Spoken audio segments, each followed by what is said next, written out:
de Daniel Vorcaro. Matheus, você traz para a gente uma informação sobre o novo pedido, isso a gente já tem acompanhado, da CPI do Master, né? Só que esse novo pedido, ele vem num contexto já de negativas de pedidos no mesmo sentido de abertura de CPI na Câmara dos Deputados.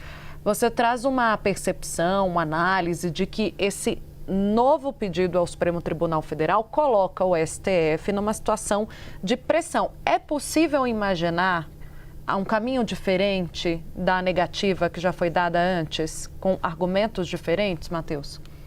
É difícil imaginar um caminho diferente, Tainá, mas tem um constrangimento no ar. Quando o Supremo Tribunal Federal, na semana passada, derrubou a decisão do ministro André Mendonça de determinar a prorrogação da CPMI, isso estava restrito ao debate sobre a prorrogação. E os ministros entenderam que a Constituição Federal estabelece 3 parâmetros, 3 requisitos necessários para a instalação de uma comissão parlamentar de inquérito, quais sejam fato determinado, um prazo previamente previsto e assinatura de 1/3 do parlamento.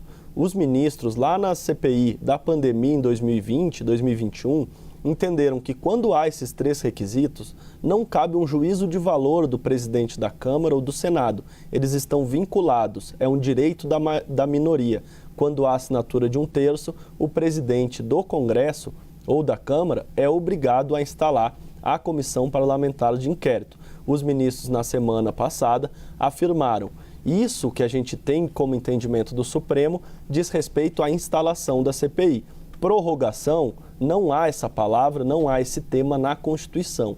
Quem regulamenta as prorrogações das CPIs é o regimento interno do Legislativo. Os ministros entenderam que não cabia ao Supremo intervir no que diz o regimento interno do Congresso. Fato é que eles ali, indiretamente, reafirmaram a jurisprudência de que, cumprindo os 3 requisitos, é obrigatória a instalação da Comissão Parlamentar de Inquérito. Chegou um primeiro pedido para a instalação da CPI do Banco Master, o deputado Rodrigo Hollenberg conseguiu a assinatura de 1/3 e apresentou um mandado de segurança. O ministro Cristiano Zanin, sozinho, individualmente, derrubou esse pedido, rejeitou e não submeteu ao plenário.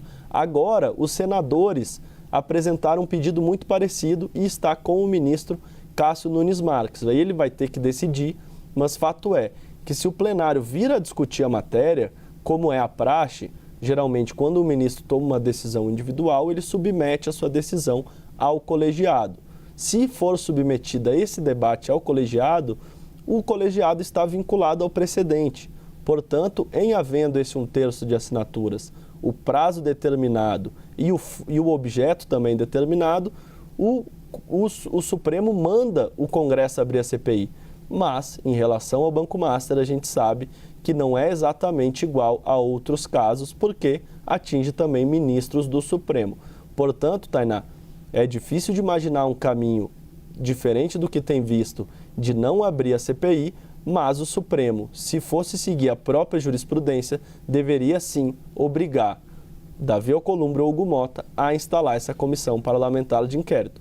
A pressão está em curso, o ministro Cássio Nunes Marques ainda não decidiu, mas há um constrangimento no ar. A jurisprudência vale para algumas situações e para outras não? Estaríamos falando de 2 pesos, 2 medidas?